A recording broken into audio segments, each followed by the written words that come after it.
Okay. Test. Welcome back to my channel. My name is Senna, and I feel like this is my very first official podcast, and I hope I will this time upload. I've been thinking about doing a podcast for so long. It's not me wanting to share a specific knowledge, but I just like the idea of it. I'm not sure if it's something for me, but in order to find out if it's something for you, you have to try it out, don't ya? I love listening to podcasters who like do specific kind of topics, who do transcript before starting, who are so professional, who are doing it like in a professional way. I like to listen to them if I want to gain knowledge or something like that. So, for example, I have one channel that is based on biology, and I just listen to it for basic knowledge, to gain more basic knowledge, But I have also a couple where they just talk, and I feel like I listen to them because of them. And I'm not sure what kind of content I would lean on more to, but I feel like because I'm a full-time student right now, I don't have the time to prepare a transcript and edit and this and that. So I will try out this kind of podcast where I just start talking. I have this I'm inspired from the German podcaster she's from Germany but with a Kurdish background. Her podcast name is Past Podcast, and I really have been obsessing over her podcasts a lot because of her. Today I kind of want to lean on a topic that is been active in my life for so long, not new, but really relevant in my life for so long, which is letting go. Obviously, letting go. I even have this. Wait a second, I can pull it off, I think.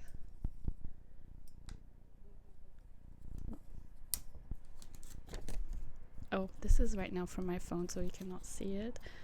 It says attachment leads to suffering, and whenever I feel like I am losing my mind over something, I just look at it and not just read it, but feel it and understand it. Because I feel like you can apply this to so many things. It can be, let's say you're attached to a person, it leads to suffering because you're overthinking. I don't know. If it's a relationship, you're overthinking about that. If it's a friendship, you overthink about that friendship. Or in case of uni stuff, when you want to have good grades, or just overthinking about your learning process, or your job, or this and that. So I feel like this is a good application to any kind of life circumstance, and I've been trying to get inspired from people as well. For example, last time, I think 2 weeks ago, I met someone, and her energy, I've never ever met someone like her. And I was so amazed. I just want a disclaimer. I've probably mentioned a lot of people because I like human connection in ways of, if I have a conversation with you once or twice, and if there was a highlight moment, I will remember it in my head. Because it kind of shapes my point of view as well, and also widens it to see, oh, she thinks like that, that's interesting. So just a disclaimer. Basically, she was talking in a way of, I'm just living now, For example, I think I have sometimes fear of FOMO, fear of missing out, so FOMO, about specific certain topics, not everything, but certain topics. For example, traveling. I'm already suffering with my uni's life and trying to balance out my finances. And then I see a lot of my peers going on traveling, trips and this and that.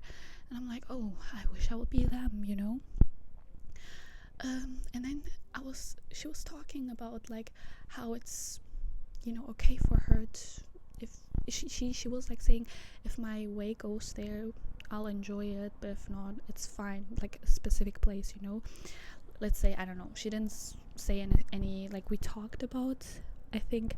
We didn't talk about specific place, but let's say Korea, I don't know, okay, let's say Spain.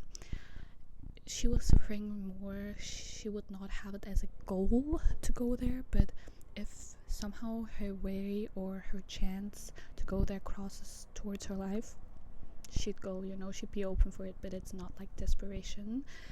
And that's where I see myself sometimes about specific things, like the achievements, this and that, where I obsess over, and then I'm like, okay, let's sit down, let's think. And when I meet people like that, I get inspiration from them a lot, in ways of, okay, there is other point of views as well, because we are living in ourselves, only in ourselves. We see most of the time, we are able to see most of the time only our point of view, which is totally human, that's normal. But in order to change your perspective, if you think, oh, it's kind of like harming me, you have to actively work on it. And I feel like if I have a human, let's say, what's a human, like, Beweis, I have it in German, like, if I have proof, a human proof that it is possible to live like that and be happy, then I will take inspiration of it, and that's what I love about human connection. I love having like conversations with people, and since starting uni, I've been like really, really grateful whenever I meet someone new. I always gain something new. It's not about the conversation most of the time, it's sometimes about their attitude.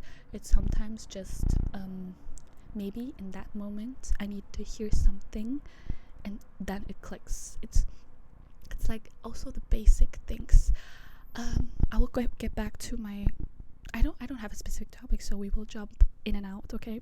But what I want to quickly mention is, I don't believe in the right person telling you what you need to hear and then it will click in your head. I believe wholeheartedly, whoever that person is, it can be someone that you do not know, that you're not even close with. That person says something in the right moment, then it will click.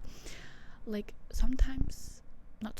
always, I realized it never depended on who told me, but if in that moment I needed to hear it. I don't have a specific example, but I'm kind of stubborn sometimes with my decisions, and I always am like, oh, but my gut is saying that, oh, but my gut. And my friends could say this, that, this, like they could have like a whole assignment out for me just to understand that perspective, but I'll be like, I don't get it. I don't think I will change my mind. It's not them trying to change my mind, but obviously if you have good friends, they want you to understand, hey Senna, my name is Senna. Did I say that? Did I introduce myself? Anyways, my name is Senna. And if they say that, it's mostly in a kind heart way. And then when you like somehow hear it from someone, just random ass person, you're like, whoa, now it makes sense. And then you feel bad because like from the get-go your people has been telling you, but you did not get it. That's what I really find beautiful with our brain, that we don't get it until we should get it, Ooh, that was a quote. That was a quote. Okay. Getting back to attachment, letting go. I'm trying to go back to basics, because my basic is more overthinking about the future a lot and overthinking about my decisions a lot. So that is my basics. But I need to kind of relearn on how to just keep calm and just let go, where some people will be like, duh, that's literally basic knowledge, like obviously you should do that. But in my head I'm like, well, I never ever did it in that way, so I'm trying to teach myself the basic knowledge on how to let go, just being here and now, making myself understand, Sena, you have to be in here and now in order to be happy. I know it's so easy to understand, but like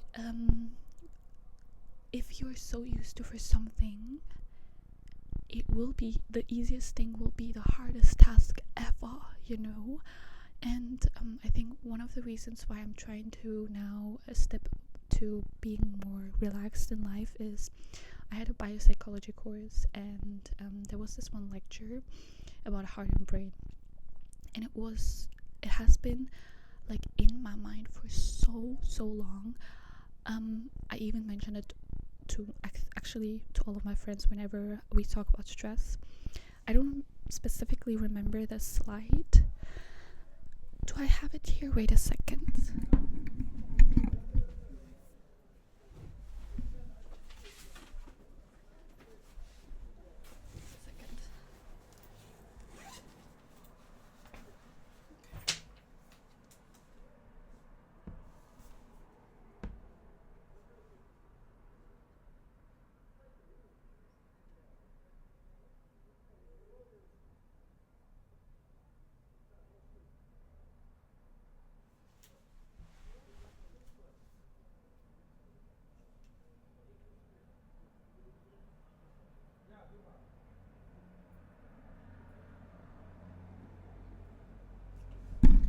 Sorry, okay, it's about cardiovascular disease, not heart and brain. I was close, I guess. Okay. I loved this lecture so much that it kind of shaped my way of thinking a lot, because I feel like it is known what they like taught us, but I didn't know it was in this extent. Let me go to that one slide that is now in my head imprinted, but I don't want to say anything, wrong. Okay. I even wrote down on that slide interesting in capitals. Alright, so the outcome of coronary disease first starts in chronic, low socioeconomic background, personality, hostility, and then we have type D in we're gonna skip that because I don't wanna whatever. But yeah, these aspects are leading to early CAD. I think CAD was CAD. Guys, you guys have to just be patient now. CAD. Because I don't want to say anything wrong, Yeah, coronary artery disease. I knew it, but I was like, is that really it? Okay. So, the early coronary artery disease, these aspects, the psychological risk factors. Okay, rewrite. So we have this psychological risk factor, and then we have the coronary disease outcome.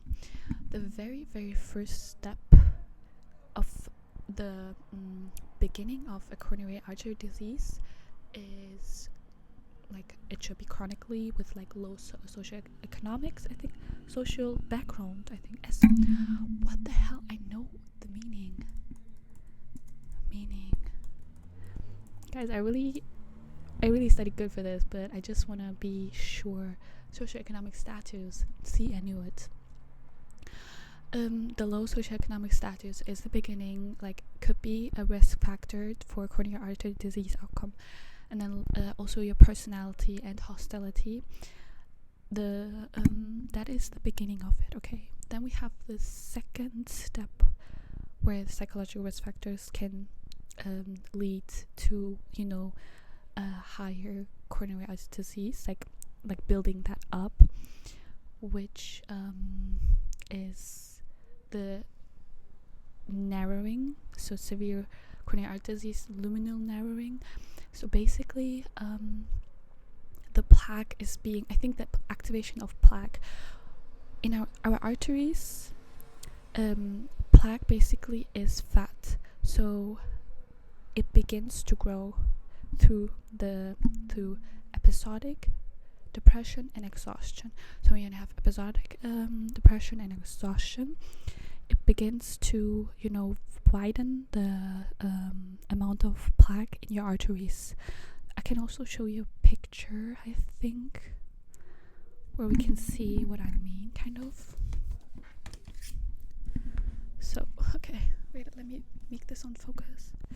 You know, you can see this is the beginning of it, and then this is the end stage where the plaque is just really clogging up your arteries.